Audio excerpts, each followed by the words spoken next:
This one's my favorite, just because this is a cool story. So I don't know if you've ever heard of Robert Smalls.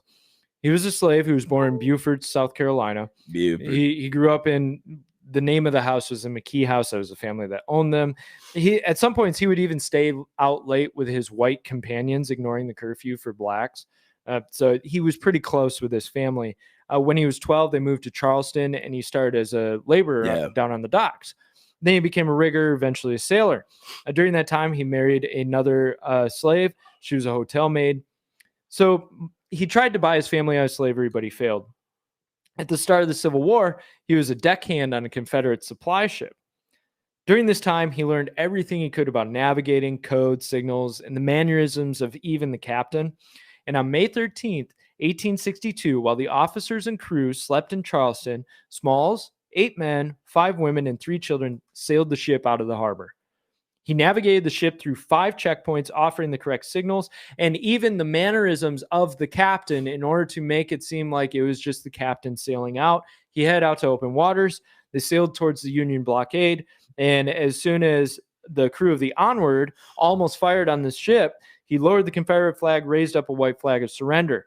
The guns, ammunition, and documents were a trove of info for the Union, gave them shipping routes, mine locations, dock, and departure times.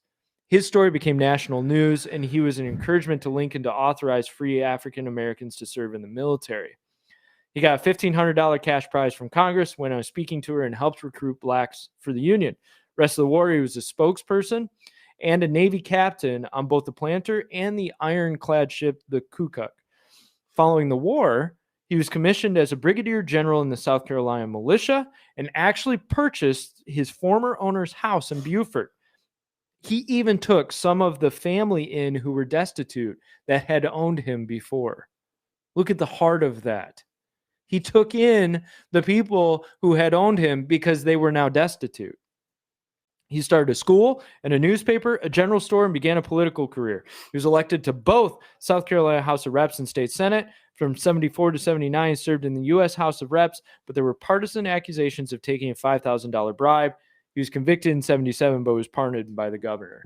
I love that story because just like Frederick Douglass, there's this story of drive and ambition and necessity in that man. Yeah, totally. Totally. That's the voice of America right there, is that, like, you know, we've got so many people who have contributed to America. And we remember all the big guys, you know, all the Washingtons and the Franklins and the, you know, the Jeffersons and, you know, all those guys, Dickinson, you know, James Otis, you know, all these men and heroes that we just so honor and revere, Whitfield, you know, and those kind of guys. And then we hear these guys and it's like, you know, I get really frustrated when I don't hear about the wondrous works of God that were done in America and why we're not teaching kids that in public schools. We know why, obviously, but it just frustrates me that we don't teach. And then we see these things and it's like, Lord, I want to know more about this too.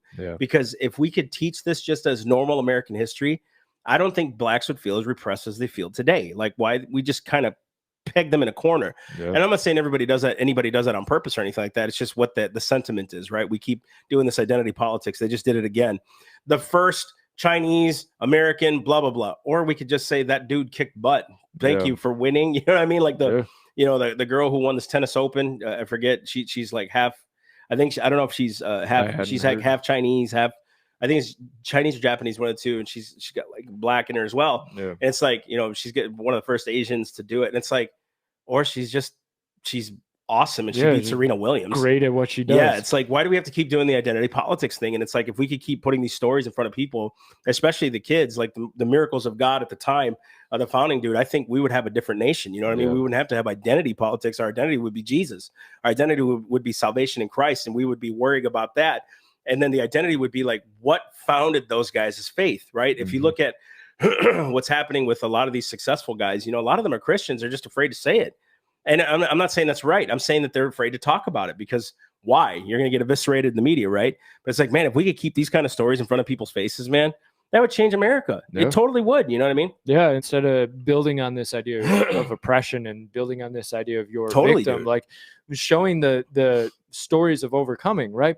We have hit a spot where the hero is no longer the man who overcomes or the woman who overcomes. The hero is the one victim. Who complains the most. Yeah, the one who feels the most oppressed. That's the person we lift up in today's society is, oh, you're a victim. You're up here.